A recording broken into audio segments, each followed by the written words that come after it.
Goedenavond, het is zondag 22 augustus en dit is het Zeeuwse nieuws van vandaag.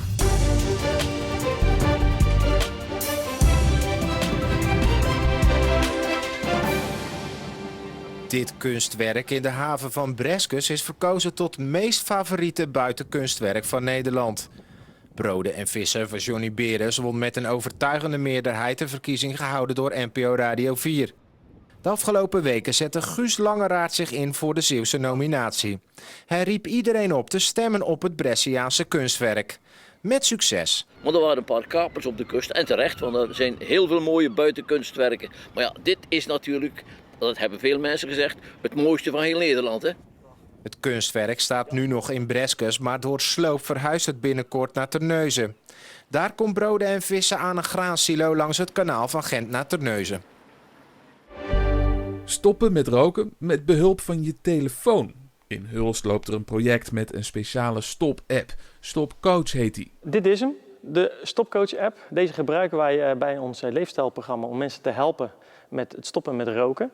Er is een pilot geweest in de afgelopen 2 jaar in Nederland waarin 5 gemeentes hebben deelgenomen. En wij in de gemeente Hulst mochten eraan meedoen. Deze app is gebaseerd op de Engelse app Stop Advisor. Die is ontwikkeld en onderzocht door de University College London. En daaruit blijkt dat deze app mensen helpt om blijvend te stoppen met roken. Hij vraagt bijvoorbeeld iedere dag hoe het gaat, of je gerookt hebt of niet. En of je het zwaar hebt of niet. En op het moment dat je het zwaar hebt, speelt hij daar wel gelijk ook op in met hele handige tips. Maar tegelijkertijd moet je geen wonderen verwachten van de app, want je moet het toch echt zelf doen. Nee, helaas gaat het niet zo gemakkelijk. Het is een heel handige tool om mensen te helpen ondersteunen eigenlijk met stoppen met roken. Het zat 100 jaar verborgen achter het behang, maar is nu teruggevonden bij de verbouwing van een voorkamer in Kortgene. Ik begon met een klein Stanley-mesje. Toen zag ik een raampje van een geschilderd huisje. Een paneel met behang ervan af. En we zien dit. Een enorm, eigenlijk groot schoorsteenstuk. Wat dacht u? Ik viel bijna flauw. Hoe oud denkt u dat dit is? Mijn opa heeft het huis gekocht in 1920 en toen moet het er al gezeten hebben. Want ik vermoed dat mijn moeder het als klein meisje heeft gezien.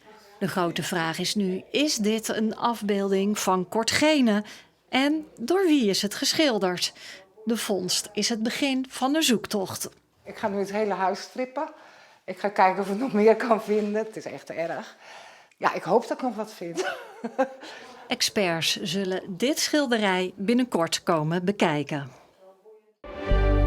De melk van schapenhouderij Breel in Veren wordt sinds kort niet alleen mee voor kaas gebruikt, maar ook voor het maken van schapenijs. De verkoop van de kaas lag door corona even stil, waardoor het bedrijf ruimer moest gaan denken.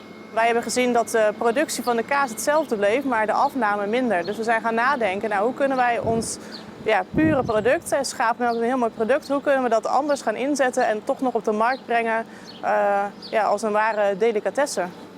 Daarnaast had Ten Hoorn tijd over, want haar werk in de reisbranche kwam ook stil te liggen. Doordat ik niet met mijn studiereisbureau verder kon, heb ik me met voor 200% eigenlijk ingezet om hier zo'n prachtig product neer te zetten.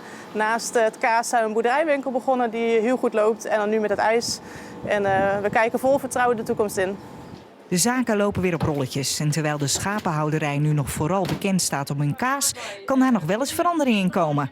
Nu is het 90% dat we kaas maken en 10% ijs. En ik hoop zeker dat we dat in de toekomst kunnen veranderen. Misschien wel een beetje kunnen uitlevelen.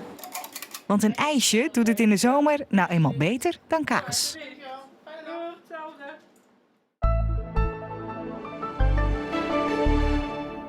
Het was vandaag lange tijd zwaar bewolkt en er kwamen geregeld buien over. Soms stevige plensbuien en daarbij viel er dan ook aardig wat regen in korte tijd. Het werd toch ongeveer 19 graden. De zon kwam ook tussen de buien door af en toe wel even tevoorschijn. Vannacht wordt het droog en het is dan wisselend bewolkt met minima rond 17 graden. En vanaf morgen breekt een vrij zonnige droge periode aan. Rond een hoge drukgebied bij Schotland zal er van neerslag voorlopig geen sprake zijn. Het wordt morgen 19 tot 21 graden. In de komende tijd houden we een matige, soms vrij krachtige noord-noordoostenwind. Zal de temperatuur dus niet al te hoog worden, rond 20 graden. Maar blijft het tot donderdag in ieder geval droog en vrij zonnig. En straks praten de sportcollega's hier weer bij over het afgelopen Zeeuwse sportweekend. Stefan, wat zit er zo in je uitzending? Zometeen 2 samenvattingen uit de derde divisie van het amateurvoetbal. Hoek tegen Barendrecht en Harkemasse Boys tegen Goes. 2 wedstrijden waarin veel gebeurde. Hoek speelde op eigen veld met 1-1 gelijk en het ging na afloop vooral over dit moment. Rick Impens krijgt de bal, bedient Steve Schalkwijk en die scoort, maar het doelpunt wordt afgekeurd vanwege buitenspel.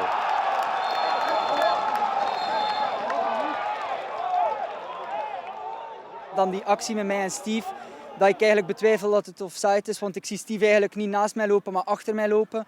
En dan is het wel zuur als je eigenlijk een gemaakte goal afgekeurd ziet.